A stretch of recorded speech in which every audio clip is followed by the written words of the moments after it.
The situation in the Kharkiv direction of the front is rapidly escalating.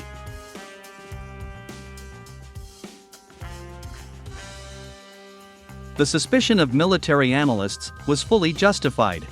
After the failure of the Ukrainian army's counteroffensive in the Zaporizhzhia direction, the main focus of the fighting began to shift to the Kharkiv direction. The Russians, realizing that the armed forces of Ukraine had finally lost their offensive potential in the south of the country, created their powerful offensive fist in the north, gradually starting to advance in the Kharkiv direction.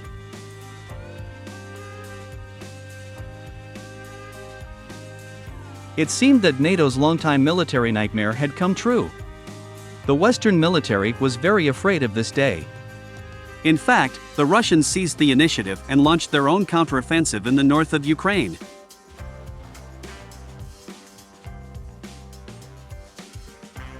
In a few days of fighting, the Russian army intruded 3 kilometers deep into enemy territory.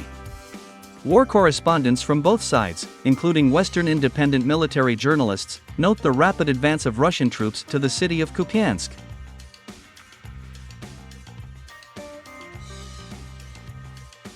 According to them, the Russians have approached the city at such a close distance that they can already observe this settlement through their military binoculars.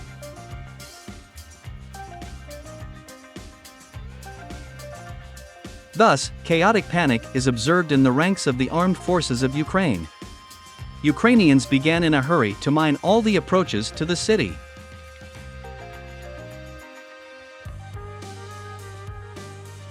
For mining the surroundings of Kupyansk, the Ukrainian army uses German AT-2 anti-tank mines. The fuse of these German mines is very sensitive, and therefore, it is triggered even by the touch of people. However, according to the Russian military, this fact did not prevent the Ukrainian command from scattering these mines in vast territories, where a large number of civilians are still located.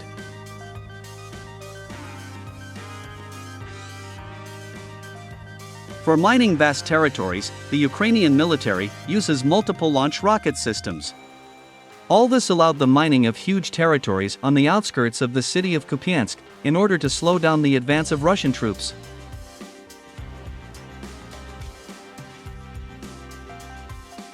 However, such tactics of the Ukrainian command did not yield results.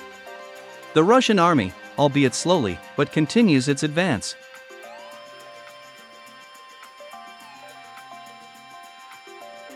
The Russians solved the problem with minefields with the help of their unique system, UR-77 METEORITE. That mine clearance system allows the Russians to overcome the most difficult and large areas with anti-tank mines, without any problems.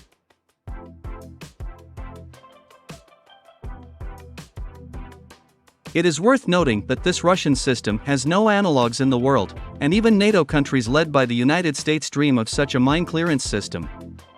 Moreover, Western experts were even forced to admit that similar American mine clearance systems in their technical characteristics are many times inferior to the Russian UR-77 METEORITE.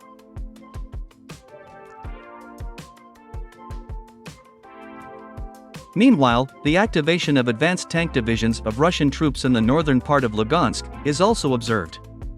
In particular, the Russian troops managed to dislodge the advanced units of the Ukrainian army from the territories of the settlements of Druzhelabovka and Karmazinovka.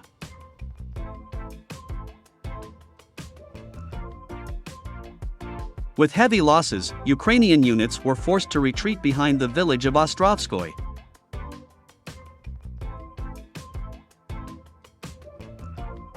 Thus, the main goal of the Russian army becomes clear.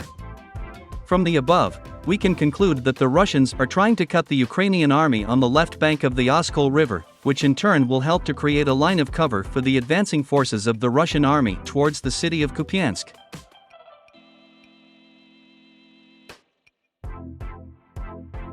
War correspondents commenting on what is happening state the fact that the armed forces of Ukraine, despite their ardent resistance, are forced to gradually give up their positions in the Kharkiv direction.